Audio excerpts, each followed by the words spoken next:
Salut mes amis, j'espère que vous allez très bien. Pour ceux qui ça ne va pas, j'espère que demain ça va aller et je vous souhaite que ça aille bien. La vie est faite ainsi, on ne peut pas faire autrement. Aujourd'hui ça va, demain ça ne va pas. Aujourd'hui ça ne peut pas aller, et demain ça va aller. La vie est comme ça, comme nous sommes des êtres qui sont finis sur la terre, et la terre aussi est finie comme nous sommes des créatures, on ne peut pas faire autrement. Mais je vous souhaite que ça aille mieux. Alors, aujourd'hui je viens avec un autre sujet qui va vous intéresser, j'espère très bien. Et pour ceux qui ne sont pas encore abonnés, c'est mieux de vous abonner. Pour ceux qui sont déjà abonnés, grand merci. Alors, nous allons voir les idées ou bien les réflexions, ou bien même, je dis les idéologies moins réfléchies à propos de l'Afrique. Que nous allons voir. Il y a tant d'Africains qui vont te dire, oui, chez nous en Afrique, on fait comme ça. Il manque l'ouverture aux autres peuples. On ne veut pas s'ouvrir aux autres peuples. C'est comme si on s'enferme. Alors qu'en s'ouvrant, c'est là où on peut gagner. Il y a ceux qui vont te dire, moi, chez moi, on fait comme ça, bien chez nous, on fait comme ça a été toujours comme ça. Ou bien alors, on ne veut pas s'ouvrir même aux autres traditions, même aux autres cultures. Il y a ceux qui vont te dire, oui, la religion est venue d'ailleurs, que ce soit le christianisme, ou bien l'islam, ou bien les autres religions, mais quand même, est-ce que ça n'a pas quelque chose de positif à nous apporter? Mais si on nous dit qu'il faut revenir à notre religion traditionnelle, mais c'est laquelle? Puisque l'Afrique est composée par beaucoup de religions traditionnelles. On va se fermer sur l'Afrique et dire que nous devons nous rester là-bas avec notre Afrique sans s'ouvrir aux autres peuples. La fermeture va nous appauvrir, alors que même l'ouverture peut nous enrichir davantage. Alors, cette vidéo, je l'ai faite pour pouvoir vous montrer comment est-ce que l'Afrique se ferme parfois, mais qu'en s'ouvre, il y a pas mal de choses qu'on peut profiter. En se fermant, on s'appauvrit, mais en s'ouvrant aux autres peuples, on s'enrichit. Pas question de dire, oui, les autres peuples, c'est comme ça, nous en Afrique, je dois porter peut-être les noms africains, mais est-ce que ça seulement suffit? Ou bien il y a les autres choses aussi à faire?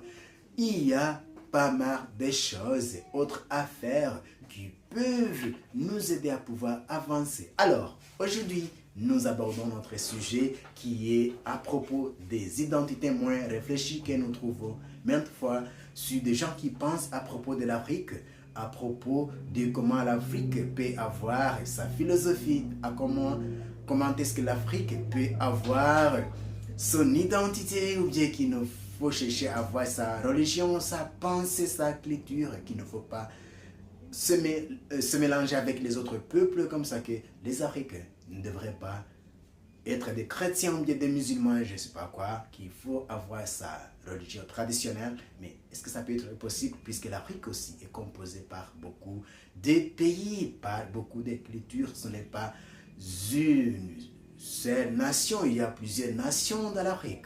Alors, la recherche de la philosophie africaine ne doit pas être, ou bien s'arrêter à son seul commencement, car l'Afrique et aussi n'a pas compris ce commencement. L'Afrique n'a pas compris ce commencement dans lequel était donné son progrès, était bien son propre progrès. Ainsi, la question de savoir pourquoi l'Afrique reste en retard, on se demande pourquoi l'Afrique reste en retard, alors que les traditions affirment son ancienneté. Parce que même on dit que l'Afrique est le berceau de l'humanité, mais on voit que l'Afrique est restée derrière comme ça, et qu'on trouve que l'Afrique reste en retard, et alors que les traditions affirment que l'Afrique est très ancienne. Mais il faut répondre à ceci. Et n'a pas tout simplement pu avoir la conscience que la pensée, c'était sa pensée. On devrait aussi avoir notre propre pensée. Cela est d'autant vu, même d'autant vrai que les philosophes de l'idée ont toujours enseigné que l'important n'est pas seulement de penser. Il ne faut pas tout simplement penser, mais de prendre conscience que la pensée, c'est ma pensée. Il ne suffit pas de penser, mais que la pensée aussi, c'est ma propre pensée. Il y a des formules les plus célèbres, sont comme celle de Connais-toi toi-même de Platon, et du Je pense donc je suis de Descartes. ou de l'intentionnalité de la conscience qui, d'Aristote à Husserl, à pensa par saint Thomas d'Aquin, nourrit toutes les philosophies de la connaissance. Alors, il y a pas mal de gens qui se disent que si nous voyons que l'Afrique est comme ça, qu'il y a pas mal de choses qui peuvent changer à propos de l'Afrique et que c'est précisément la même intention de Hegel lorsqu'il achemine l'esprit à l'esprit de l'activité réfléchissante de prise de conscience de soi. Alors, il y a pas mal de gens qui vont te dire que l'Afrique, et il y a des gens qui pensent que l'Afrique ne doit pas aussi penser aux autres peuples, que l'Afrique devrait se fermer sur sa propre pensée, alors que l'Afrique n'est pas tout simplement le seul continent qui est là. Nous devons aussi avoir la possibilité de partager avec les autres peuples ce que nous avons et de, puisqu'en se fermant, en laissant de s'ouvrir aux autres peuples, on ne peut pas gagner autre chose. Et le commencement de l'Afrique est riche. Il y a beaucoup de richesses dans l'Afrique, comme on dit, que ce soit des ressources naturelles, que ce soit même la pensée en soi. Si nous prenons les Égyptes, les égyptologues savent mieux le dire, puisqu'il y a beaucoup de choses que l'Afrique a. Mais il faut aussi dire que l'Afrique que nous trouvons là-bas n'a pas pu tirer son commencement. Il y a pas mal de choses que l'Afrique a, mais il n'a pas su tirer son commencement. En empruntant le récit biblique de Tolon, nous pouvons reconnaître que si même l'Afrique est le berceau de l'humanité, il garde encore ses talents. Loin des termites, c'est bien caché et donc loin du progrès. C'est comme si l'Afrique a beaucoup de choses mais qui sont encore cachées. On les garde loin des termites. Que l'Afrique ait été le berceau de l'humanité, c'est bien. Et le premier creuseur du savoir-faire qui a rendu célèbres les autres peuples. Mais cela ne suffit pas. Qu'est-ce que nous faisons de tout cela? Puisqu'il y a des gens qui vont dire, oui, les Blancs sont nés du Noir, c'est que l'Afrique, c'est le berceau de l'humanité, c'est là où l'homme et l'humanité est né, mais pas l'après. Qu'est-ce que nous en faisons? Qu'à l'époque, il y avait des recherches, bien que les Égyptiens, les autres peuples ont découvert pas mal de choses, mais pas l'après, c'est parti où? On ne devrait pas se contenter tout simplement de ce que nous trouvons là-bas, mais aussi de pouvoir garder tout cela et de pouvoir faire gagner d'autres choses en rapport avec ce que nous avons eu auparavant. On peut reprocher à l'Afrique son incapacité historique à les rendre profitables. On ne fait pas profiter de cette richesse pour en gagner pas mal des autres choses. Est-il impossible que l'Afrique revienne à soi? C'est une question qu'on se pose. Considérer donc sa pluralité que l'Afrique a et dans sa diversité, puisqu'il y a beaucoup de nations dans l'Afrique et qui est habitée par des hommes qui manifestent la volonté de se tenir au-delà des limites, des bornes, des négativités caractéristiques à certaines conditionnalités de leur milieu naturel. On y trouve, certes, des individus, des groupes ou des États qui se distancient avec la nature à travers des formes qui sont abstraites, je dirais, de la science, des arts, de la philosophie et même de la technologie. Et ces personnes africaines qui ont la conscience très aiguë de l'universel et de l'éternel ne sont pas de nouveau point de départ d'une Afrique réconciliée avec son histoire. Et se réfléchir, c'est aller vers l'infini de soi. Plus on se réfléchit, plus on traverse l'identité particulière et plus on découvre l'essence même universelle qui est commune à l'homme, car ce qui est universel est le fait d'appartenir à un seul soi, mais à plusieurs soi au profond de soi. Alors, si actuellement nous trouvons le thème des identités pose des problèmes en Afrique, c'est parce qu'on ne l'évoque pour s'enfermer dans la particularités des clans, des nationalités et des races, ou des races même. De telles identités sont des identités mal comprises et mal approfondies. Il nous arrive de dire ou d'entendre dire, c'est ainsi que chez nous, dans mon milieu, dans mon pays. Convenons-nous que ces particularités ne sont pas des identités réfléchies, mais des spontanéités de surface, sans aucune profondeur. Chez nous, on fait comme ça, on a toujours fait comme ça, mais quand même, chez l'autre aussi, on fait autre chose. On peut en profiter, il ne faut pas s'enfermer chez soi. Alors, l'identité approfondie est plutôt comme l'effondrement de la singularité pour laisser éclore l'universel. Ce n'est pas le truchement de l'effondrement de la particularité que l'identité cesse d'être une fermeture et devient ouverture. C'est précisément à ce tournant que les gouvernements républicains africains ont manqué pour asseoir une philosophie qui agrandit l'homme. Les appels aux nationalités et aux cartes d'identité vont à l'encontre des intuitions des pères fondateurs de l'Afrique indépendante. Ainsi, le regroupement des personnes sur base de ce qui les identifie en particulier, ainsi que l'écartement de l'autre sont exactement des signes d'une identité non suffisamment réfléchie. Dire que j'ai mon identité, c'est plutôt dire que je suis différent. Bien sûr, reconnaître la différence, c'est reconnaître l'autre comme soi. Et si c'est réfléchir en soi, c'est aller vers soi, c'est aussi une manière de reconnaître et de laisser l'espace à l'autre. L'homme ne se fixe pas chez soi pour s'y fixer.